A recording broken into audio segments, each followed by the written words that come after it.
John, thanks for coming to chat with me. My very great pleasure. For people who are tuning in and who might not be familiar yet with what you do, could you briefly tell us who you are and what you work with?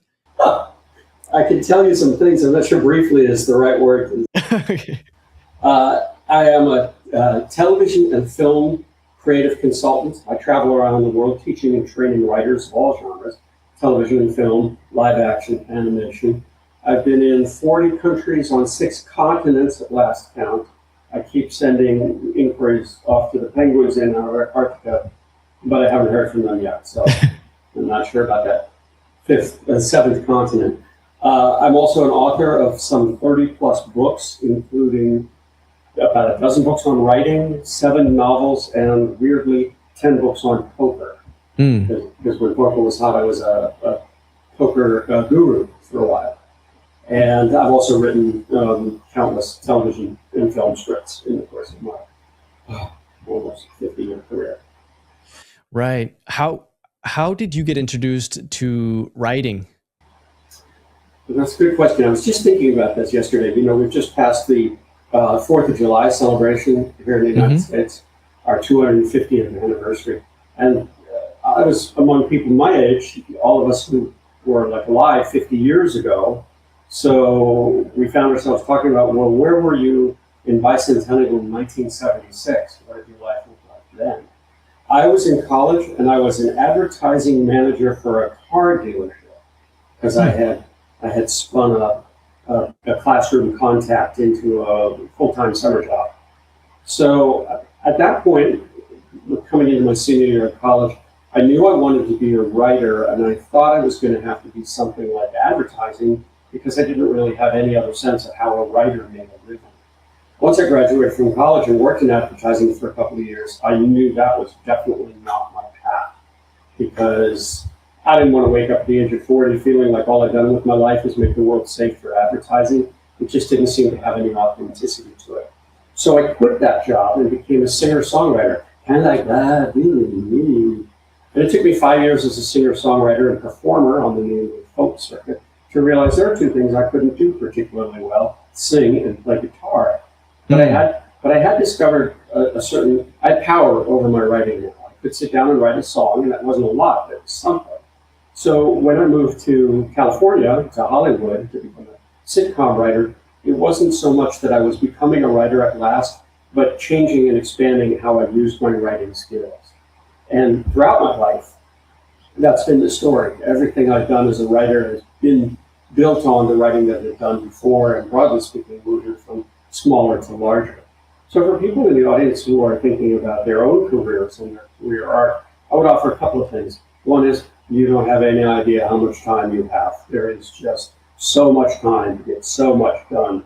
If you live to be my age, you will be astounded at the amount of work we did that was gratifying and successful, and also a lot that never saw light of day. But the writer that we become is based on the work that we do as the writer we are right now. It can be frustrating for young people to think about the gap between where they are and where they want to be, and the gap between where their skills are and where they want to be. But for all of us, the path is the same. As writers, you just write, and eventually everything gets better, and your life rises. So do you think that writing, if let's say someone wants to become a comedy writer, do you think there's a value in writing something else? For example, writing songs, maybe writing drama, horror, different genres, different formats? Sure. When I was writing sitcom, I was invited to write a horror thriller. And I thought, well, I don't know anything about this. All I know is jokes. But as I got into the mechanics of figuring out how people die on screen, I realized this is just problem solving. And problem solving is what I do in writing comedy. Think of the situation, state the problem, how do I make the situation funny, use tools and strategies to achieve that goal. With horror, it was just setting a different problem. How do I kill people off in a way that's satisfying to the audience and true to the characters and the story and all of that. So what we take away from this is all writing is useful to you because all writing contributes to your understanding of who you are as a writer. Even if it seems like it's off topic, it's going to build strengths. Some strengths that you can predict and other strengths that you absolutely can't predict. Right. For example, just to continue that, I thought of a way of killing a cat in this movie. And I was really thrilled with it because I don't much care for cats. But when I turned in the script, the response of all readers was, "You can't do that to a cat."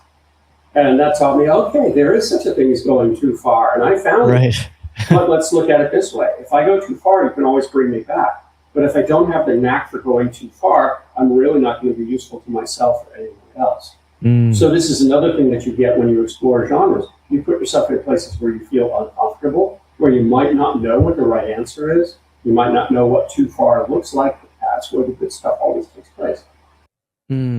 That's really interesting. On the topic of, well, going off topic, doing something that's not directly the topic that you want to write about, for example, it reminds me a little bit of the saying, you have to live to have something to write about, which sounds so counterintuitive. And to be honest, for the longest time, I thought it was an excuse not to write, to just do something else, go hang out with friends or whatever it might be, right? Yeah. Okay. So write. Let's break that down. I only have three answers. I'll try to get to them all. Okay. Okay. The first one is, if you're making excuses for not writing, there's fear in there somewhere.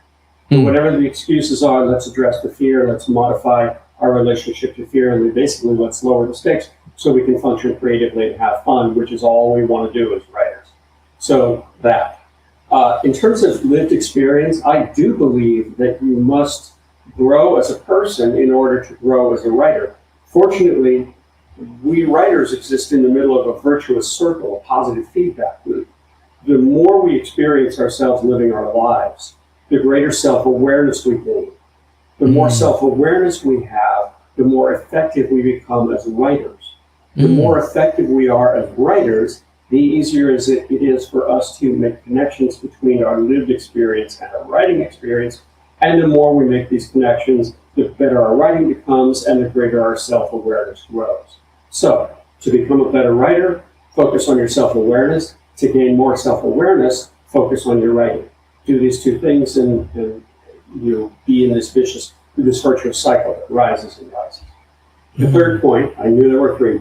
I'm actually reviewing a script now. The first draft was written by someone who didn't have a lot of lived experiences, and his characters were thin and derivative. The second writer was someone who had a lot of experiences. The words on the page didn't look that much different, but you could tell that the relationship between the writer and the characters was much more authentic. It seems weird to speak of a relationship between writer and characters, but if you have a bond as a writer, as a creator, if you have a very strong bond with your characters, you feel like you know them and you love them, as opposed to just trying to figure them out or get them to do things. Right. Speak to your commands. That knowledge, that awareness, and that love that you have will come through in the words, whether you know it or not. And that's really where you want to be. If you want your audience to love your characters, you must love your characters. And how do you love them? Get to know them very well and allow yourself to fall in love with them. There's always one way I know for sure that I have achieved that goal. Anytime I'm writing something, let's say my character's name is Bruce, and Bruce gets hit by a truck. And in my heart, I'm saying, oh, poor Bruce. The minute I hear myself saying, poor Bruce, I know I've won. Because what I'm telling myself is my heart has gone out to that guy. Right. And my heart's gone out to him, the audience's heart will go out too. At least that's what I hope. Did you ever read The War on Art by, is his name Stephen Pressfield? If I did, I've forgotten about it. Tell me what I need to know. So what he wrote was, writing is a very isolating activity, but if you like your characters, then you won't feel as lonely, because you would ideally want to write characters that you love so much that you enjoy spending time with them on the page. Sure. I thought that was very profound. A lot of writers at a certain stage in their development dwell in should, the word should, S-H-O-U-L-D. I should be writing. I should be writing more. I should be loving these characters. I should be growing my craft. I should. All of this is just, I have a creative desire. something is blocking me from executing that creative desire, and therefore I try to motivate myself by giving myself an order: go be the writer you expect yourself to be. All of that is well and good, and sometimes you can find your way into writing spaces by doing that.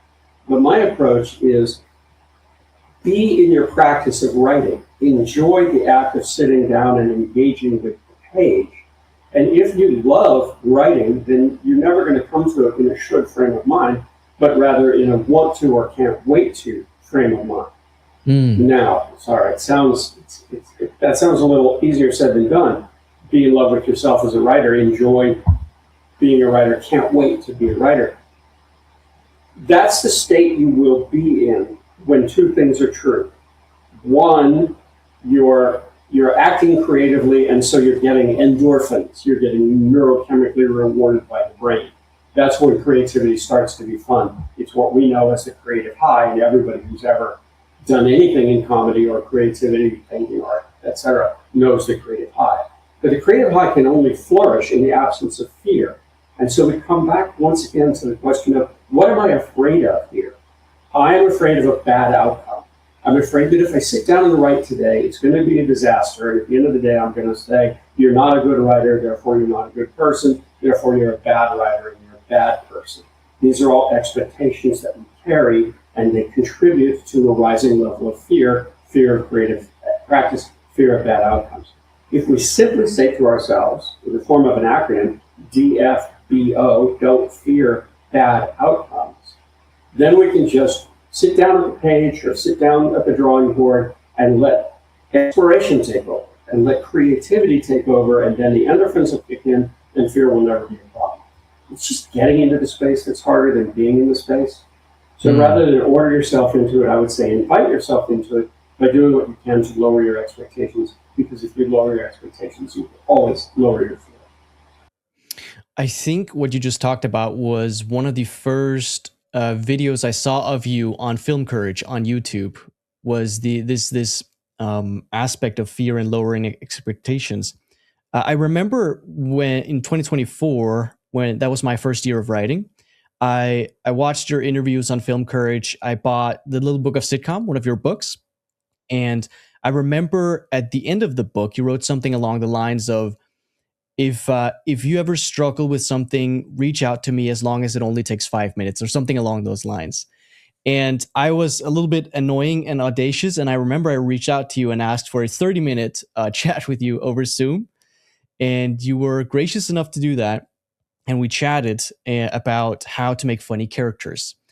And so that conversation, I remember, along with your books and your interviews, was very helpful for me. So I'd love to talk a little bit about, if someone were to develop a new comedy series and wanted to create some really funny characters for that series, what do you think is the first thing that we should look at? Lines of conflict between characters with opposite points of view. I'll say that again. The first thing you look for is lines of conflict between characters with opposite points of view. How do we do that? Let me give you an example. The math of it is simple. Take a character, assign a point of view, of what I call a comic filter. For the sake of conversation, we'll say conservative.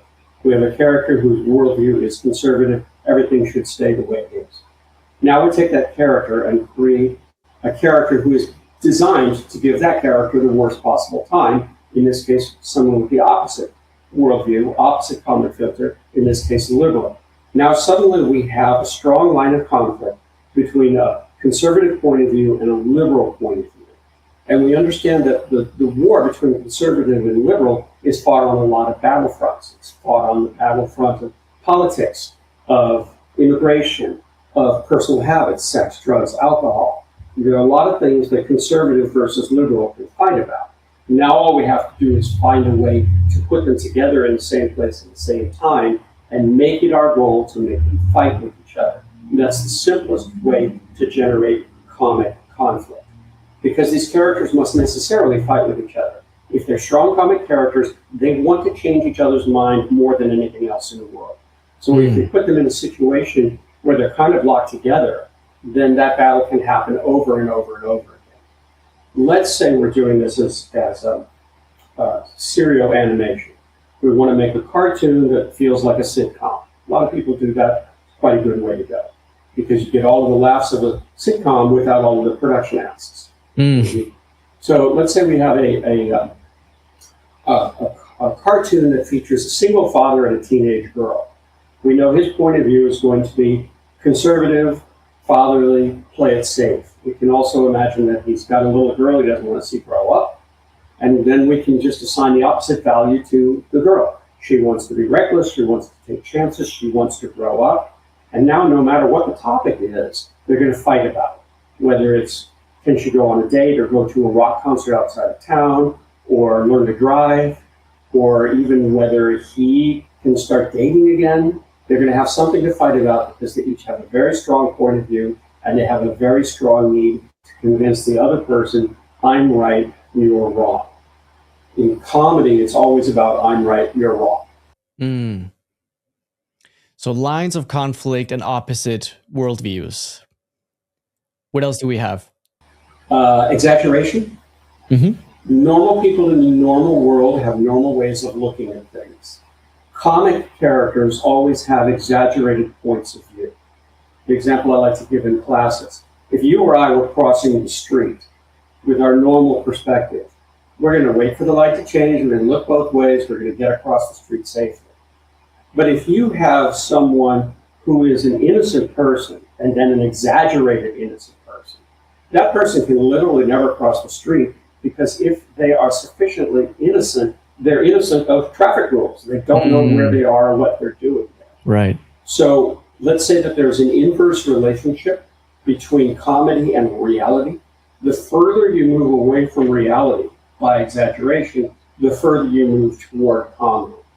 And sometimes when we're thinking about a cartoon, for example, animation, we know we want to go far away from reality because we have all of these animated tools of constructed reality at our disposal. But we also recognize that if we go so far away from reality, we lose touch with our characters and no longer have emotional authenticity because we're in an absurd world. So it's often a matter of striking a balance between making the characters exaggerated enough to be funny, but authentic enough to be real. And by the way, if you succeed in that, then you have something like Big Mouth. I'm sure you're aware of Big Mouth, where the characters are absolute cartoons, but their emotions are 100% real. Right. So exaggeration, lines of conflict, comic opposites. We also can look at taboo. We understand that comedy begins where tolerance ends. If you put people in a place where they start to feel uncomfortable, they start to store tension. They want to release that tension, and they release that tension in the form of a laugh. You give them a joke, it explodes all the tension. They have a physical response called a laugh.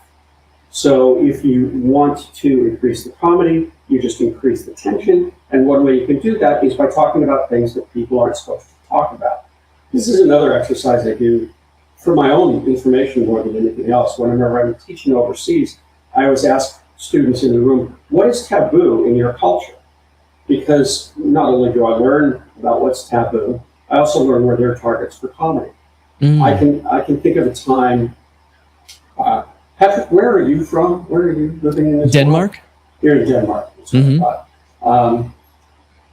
There was a time when I was working in Belgium and there was a serial killer on the loose in Belgium. So telling jokes about serial killers was temporarily taboo. Hey, right. Because the topic was too rough.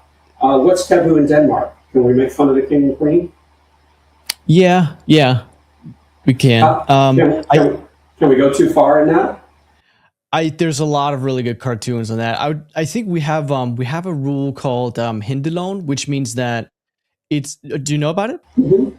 It's like kind of like tall poppy syndrome. Like you can't think that you're better than everyone else. I think that's probably, could that be a taboo area? Yeah, absolutely. And it's a taboo that impacts writers in the culture in two ways. One is it creates an emotional taboo. You say to yourself, I really want to take a risk. I want to be daring on the page. I want people to think about me and respect me and admire my wild choices. But there's this little voice in the back of my head that's been there forever saying, don't imagine you're better than anybody else. Be afraid to be better than anybody else because they'll tear you down. That attitude is common in Denmark and a lot of other places I've been. The one place where it's completely absent is the United States. We have no history at all of telling ourselves we shouldn't do that. Right. You can see the mess we've made of that. Right. But the other taboo is, if we know that people are obeying the tall poppy syndrome, the Hunter Logan rules, then we know what their expectations are, and we know that if we violate their expectations, they might not like it, which is part of our challenge as writers. Nothing you write is going to please everybody. You just want to please the main part of your audience. So I go back to what I said before. Go too far. If you go too far, the audience will tell you you've gone too far, and then you can come back. But if you don't have that knack for going too far, you're always going to be writing in a way that's kind of frustrating to you, because you never allow yourself to problem solve in new and interesting ways. And problem solving in new and interesting ways, that's the heart of creative buzz. Right.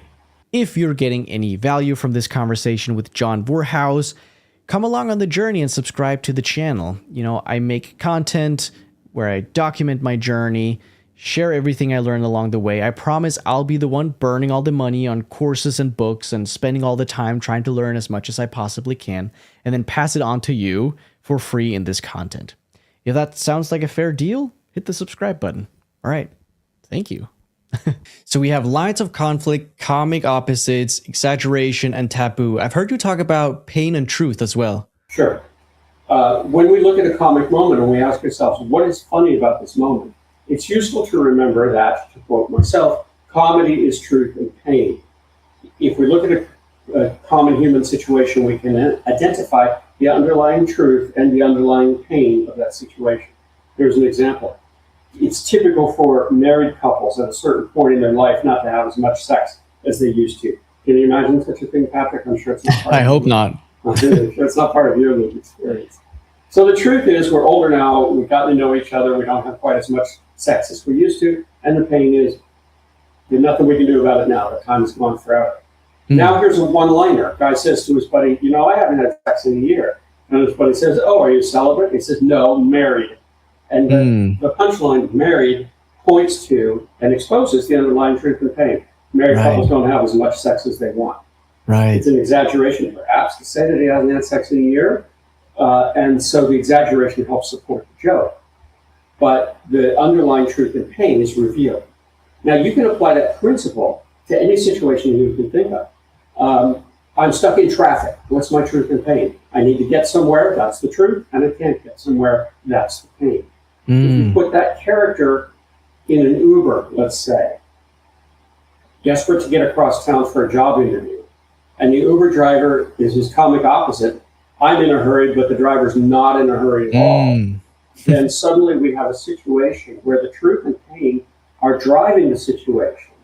And the comedy is being generated, among other things, by this engine of conflict between the two characters using comic opposites, as we've already discussed. Right. The goal of this scene is to make the lead character as unhappy as possible, to force him to confront his truth and pain under increasingly stressful situations. So from a math point of view, it's two steps. The first step is create a bad situation. And then the second step is make the bad situation worse. And keep making it worse and keep making it worse until it becomes unbearable to the character in the situation. Which brings me to a related point. Comedy is truth and pain, but comedy is also cruelty. A thing isn't funny to the person it's happening to, it's funny to the people watching. So part of our job is to make the character suffer for both the enjoyment and the instruction of the audience. Some people have problems with this because they say, I'm a nice person, I don't like conflict, I don't want to make anybody suffer, including the characters I've invented. At this point, it's useful to remember those people are not real people. They don't exist. So it's quite okay to be cruel to them. Right. Yeah, it's so funny that you say that, because I remember a script that I wrote at one point where I had a character that was very much based on myself, like 90% based on myself, and I could not bring myself to put that character in pain for some reason, and it just didn't turn out funny. It was kind of schizophrenic in a way. Sure, because you were trying to do two things at once. You were trying to drive your character through a story and protect the character. Yeah. Well, and those two things can't exist together. Because driving a character through a story is to strip away his layers and defenses until he reaches a point where he has no choice but to go through an explosive transformation from denial to acceptance of the problem he's facing. And this explosive change from denial to acceptance, that lies at the heart of every good comedy or happy ending story. And most comedies are happy ending stories. There are exceptions.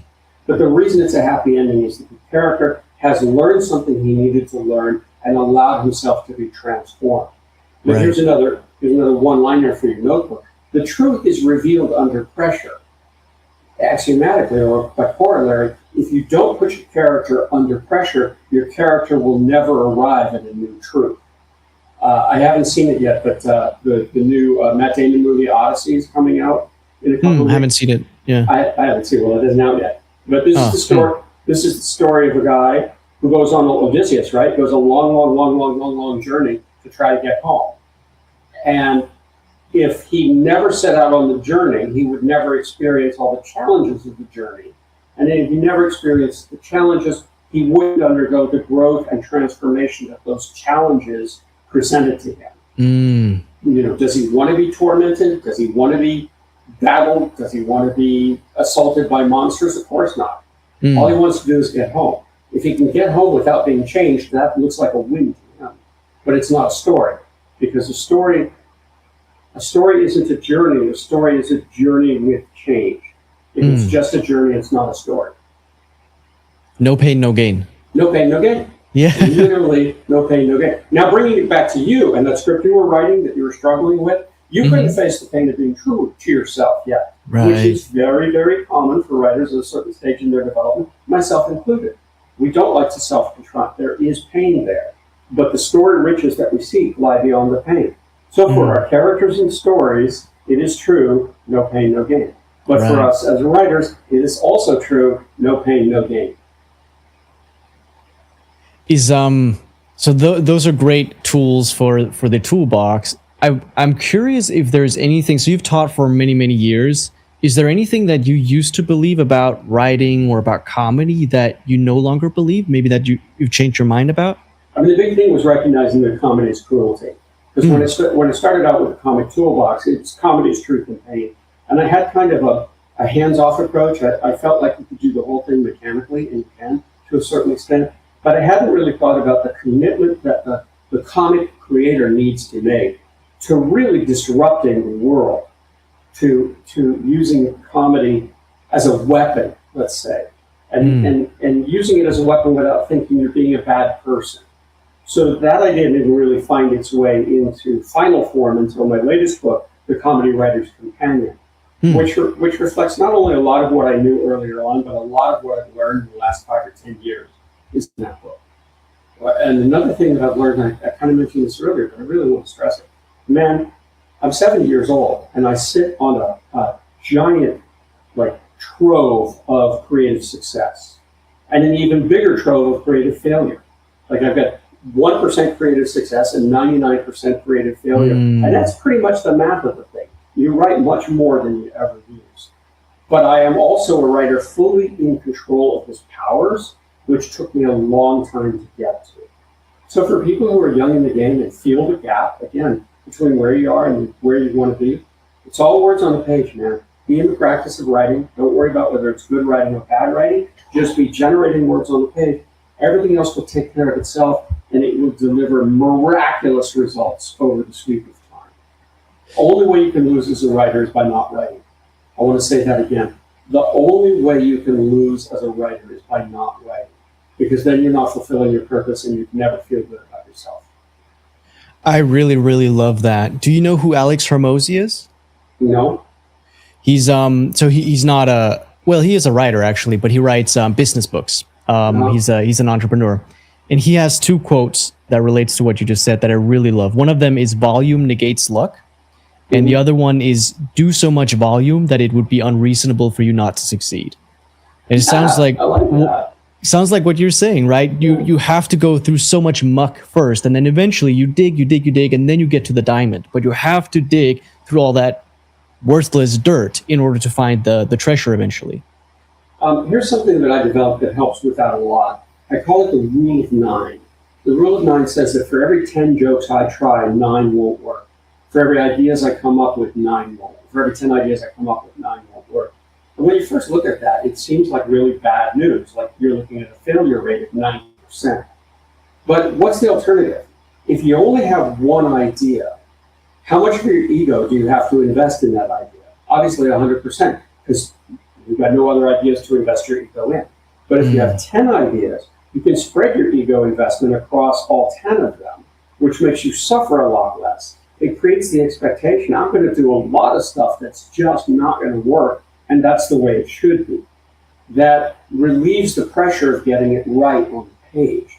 And it gives you plenty of room to feel good, even if the joke doesn't work. You figure, well, most of these aren't going to work anyhow. All I got to do is close the gap between where I am with the joke that doesn't work and where I want to be with the joke that does work. Right. One way you can do that is by generating 10 jokes. What you said earlier about it's unreasonable to expect failure. If you write 10 jokes for a guy in the back of an Uber trying to get across town against traffic, I guarantee you'll have at least one that's legitimately funny.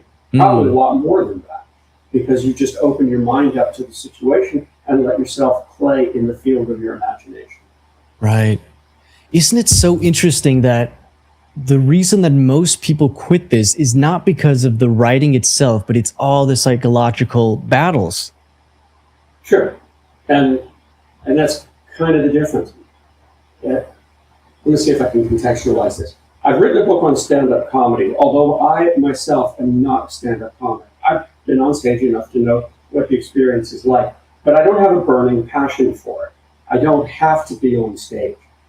There are stand-up comics who have to be on stage. They literally cannot exist without going up. So for them, they must confront their fears because the need is so great to experience that rush of being on stage. I'm a real writer. I must write in order to feel good about myself, in order to feel like I'm fulfilling my purpose.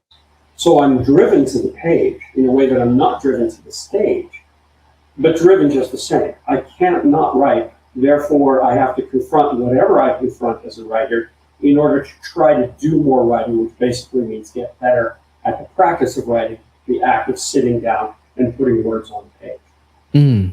I use a lot of strategies for this. Here's another one that I really, really love, which is mine it, then refine it. A lot of people have the expectation that they're going to get it right on the first try, that it's going to come out of their brain and land on the page in perfect form. And when it doesn't, as it inevitably won't, because it's just a first draft, then they get frustrated and scared, and they back away and they say, oh, I suck. This is never going to happen. I quit. But if we treat those two things as separate, my first job is to get the raw material out on the page where I can look at it. And then my second other job is to take this awful raw material and start to shape it into something that works a little bit better. Now you have writing separate from editing, that is to say, mining separate from refining. The two jobs are now separated, they both get easier to do. What's your process for refining? What's the first thing that you look at when you look at that raw block? My overall, this is kind of new too. This wasn't in the comic toolbox. I didn't come up with this until much later. My overall idea for mining, for refining, is squeeze out the stupid. In the first draft, there's just tons and tons of stupid stuff. Yeah. And my job now as a hard-nosed editor is to get out of there what doesn't belong. And then the other thing is I just take it problem solving step by step. You know, act one, scene one, these first two lines aren't funny. I knew they weren't funny when I wrote them because I was just trying to write my way into the script. But now that I've gotten something like a beginning, middle, and end, now I'm going to go back and try to improve this. I might not even get it completely right on this draft. I expect it's going to take me a number of drafts to get everything in place. But I'm not trying to get everything perfect. I'm just trying to close the gap again between where the material is and where it needs to be. And I will happily problem solve all day long. As a writer, I much prefer rewriting to writing. I don't love the face of the wave. I'm not keep throwing out these expressions, and it's all my personal vocabulary. You can imagine that I've given a translator or two some troubles in my time by using phrases of my own that other people use. The face of the wave comes from surfing. We know that when you're surfing, the wave is starting to break and you get your board up on the wave, you're now riding the face of the wave. Well, for me, the face of the wave as a writer is where the words end and the blank page begins. And I hate that place. I'm never happy there. I always want to get to the end of something, no matter how bad it is, so I can go back and start editing, which is something I really enjoy and I'm really, really good at. I'm great at fixing problems, but getting the original content out, that's a challenge for me. Knowing that it's a challenge, I develop strategies to make it less challenging. And one of the strategies that I use for first drafts, and you can use this one too, write it long and write it wrong. There's so much benefit in this. If you write it long, you'll have plenty of stupid to squeeze out later. If you write it wrong, you're telling yourself going in, none of this matters, none of this has to be good. It's just a platform upon which I stand to reach the next level of development. So now, even a guy like me who hates the face of the wave can stand to be there because I know my goal. My goal is to barf out as much as I can onto the page without worrying about the quality until the time is right to worry about the quality, with the firm knowledge that that time is not right now. That's a great framework. Thank you. You've been working on a new book, Sins of Commission? One that you didn't write, but you've edited? Yeah. What's the story behind that? The full title of the book is Sins of Commission, Thank God. And as the title implies, this is the story of someone who made some choices and took some actions that they ended up being very happy with. Here's the story.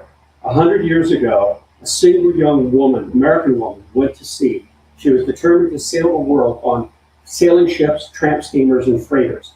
1920s, nobody in the world as a single woman was doing this. It was just unheard of. But she was very strong-willed. She was determined to do it, and she did it. She traveled Africa, South Pacific, everywhere, just all over, as a single woman alone in a very, very man's world. 50 years later, she wrote a memoir of the experience called Sins of Commission, Thank God.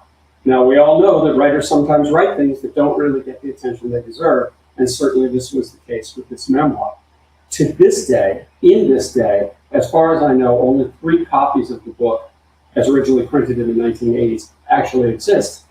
I happen to have one of the copies because this woman was my great aunt, my grandmother's sister. And so I had a copy of her book sitting on my bookshelf, as I described it, sitting on my bookshelf for 40 years, gathering guilt. Wow. But now we have technological tools.